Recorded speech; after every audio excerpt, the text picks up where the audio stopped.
Ewan, Morton, how are you going? Not too bad. Yeah, In what are we now? Are we week 4 or week 5 of Corona disaster? I'm not sure. yeah. But certainly every week has been very different. And, I was saying I'm sick of the word unprecedented because you're like, but it is, Yeah, we don't know what to do. And I think for all of us who are leading businesses, it's very tricky to know how to navigate stuff in order to make sure you remain solvent, yep, right, and can pay your bills and do all of that, but also maintain culture. And, you can very quickly destroy it, or can you turn it into a culture opportunity? So, I think that's some of the things I've been struggling with during this yep. whole time. Particularly in the beginning, I think, and we alluded to this before when we were talking about the drama. It's like, Corona, we're all going to be dead. That's exactly right. Because initially, I mean, as I just said to you offline, initially we were all in denial. It's like, oh, what is going on? This isn't going to impact us. And then we were all in an absolute panic. And I saw people, business owners in particular, making some really knee-jerk decisions, which, getting rid of lots of people and all that sort of thing because they're trying to cut costs. And then all of a sudden it's like, okay, the people have gone, but the work's still here. Yes. Yeah, massively. And then the people you've got are actually now doing more work. Yep. And not only more work, but they're also dealing in a much more emotional environment. Emotion around themselves from their own personal situation, but also channeling the emotion of clients. So, we had one week, which was opportunistic tenant week, where they're all ringing up going, yippee, I don't have to pay my rent, and being rude, right, and aggressive. Well, we had one that said, I'm not paying rent for the next 6 months and I'm going to get a dog. It's like, oh, really? And so then everyone had to process. And, when you sort of suddenly, got the shock. And then the next week was actually dealing with crying and hysteria as people actually did lose their jobs. Landlords, right? This is the thing, like all this business about tenants, like I get it, right? But a lot of landlords are in a pickle because they may own one property, they're negatively geared.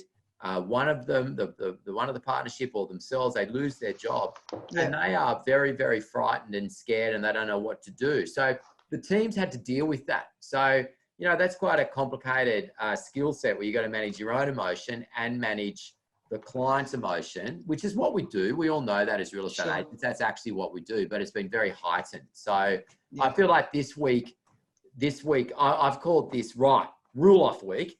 Next week's going to be move forward, like get back to normal week. We're in this new world now where we've got our inspection sorted. We've got our first online auctions happening this Saturday.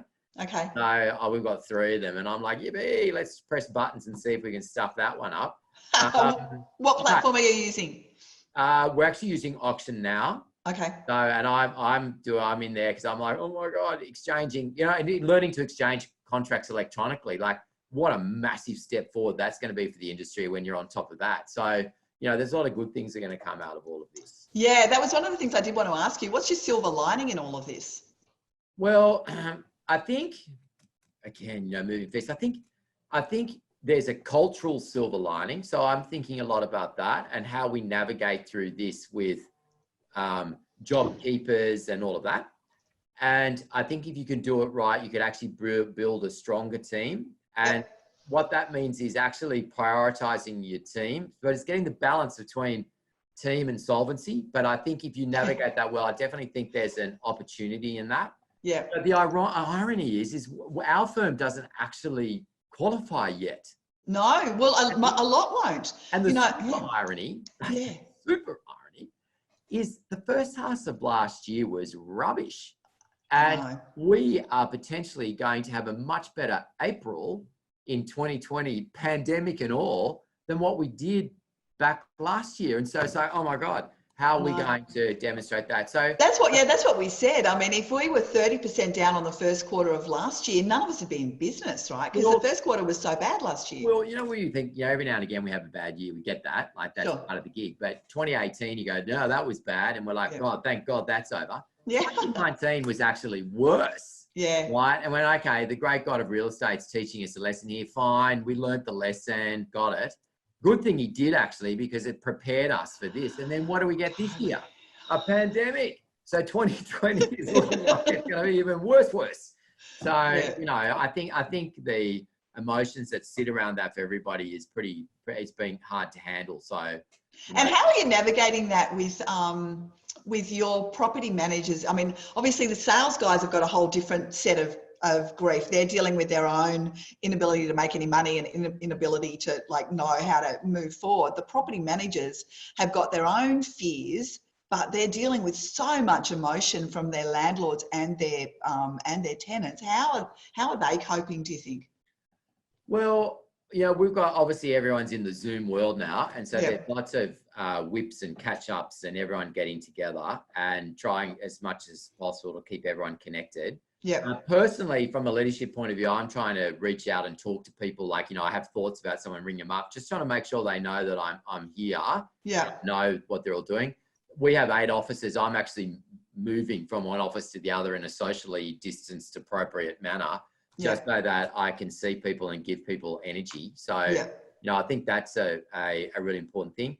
I think the guys, they're pretty good. I think we've done lots of, I've been doing Zoom video, doing videos for the team on our Facebook side, and lots of stuff about how to deal with that wave of emotion. So we've definitely been working on that, making sure people understand. I actually did one the other day to remind everybody what our role as an agent is, which is to act in the best interest of our clients. So that means give the best information that you can and then follow instruction. So, obviously sometimes we're given instructions that are actually dumb ideas, and we do our very best to head that off at the pass because we know what the outcome's going to be. But at the end of the day, the landlords and the tenants have to take responsibility for the decisions that they make. And I think what we found was our team was starting to take upon the burden of the responsibility of that decision-making, where it was like, no, take a step back. At the end of the day, if the landlord wants to make a call on that rent that leaves them with no rent, that's their call. You explain that as best you can, but if they wish to make that decision, let them make it, right?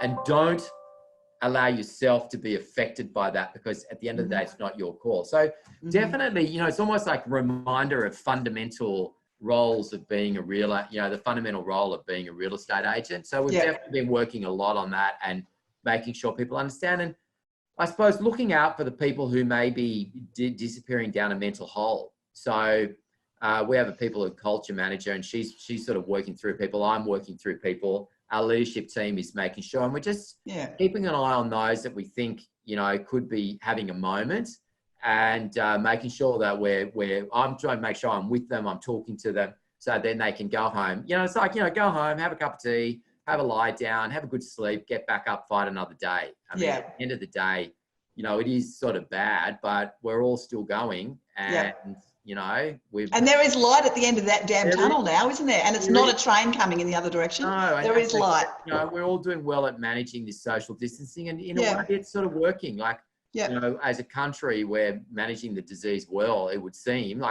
reckon that way. I'm pretty impressed with old Gladys and ScoMo. I am too, I have to say. I am too. They're doing the best that they can. Yeah.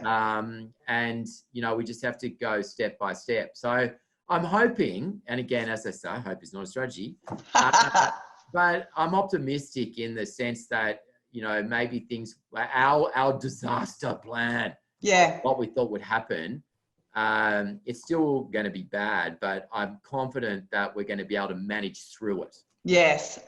And I think that is a beautiful note to leave on. So thank you so much. I really appreciate it. And I'd say, Leanne, yes, you, Madam President, I think that, and I hope anyone who watches this sends you a note, because I think you and Tim, I've been getting all these messages, Ewan, the REI, they've got to do this and that. And I said, they're already on it, right? The amount of lobbying that's happening and all the talk, and Tim's in his war zone and fighting hard. I think as an industry, we've all got to be very thankful to your efforts and to Tim's efforts. And I reckon the REI is really stepping out and making a difference. So thank you to you. Oh, thank you so much. I really appreciate that. Take care, and I'll speak to you very soon. Bye. Bye-bye. Bye-bye.